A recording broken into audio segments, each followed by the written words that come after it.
হ্যাঁ, এই প্রিয় দর্শক আপনারা দেখতে পাচ্ছেন আমার আব্বার ওভারড্রপ। এটা হচ্ছে আমার আব্বার ওভারড্রপ। অনেকের বাবা এটা করে থাকেন। এই দেখেন, এই যে দেখতে পাচ্ছেন, এই যে এখানে বস্তা ওষুধ দাবাই, লাইট, টর্চ লাইট, মলন, মানি ব্যাগ, কলম, বুঝছেন? এই যে মলন, খাঁটি সরিষার তেল। এটা হচ্ছে এই জায়গাটা হচ্ছে আপনার চার্জারও আছে। ও মোবাইলের চার্জার নেই।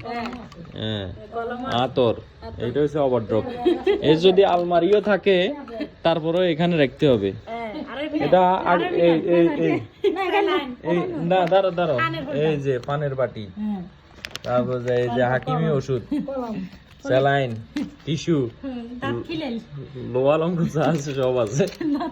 এটা হচ্ছে আগের যুগের মানুষেরা এই খাটের নিচে, বালিশের নিচে বিশ্বাসী, কোনো আলমারি লাগে না। আরো আছে, আরো আছে। এই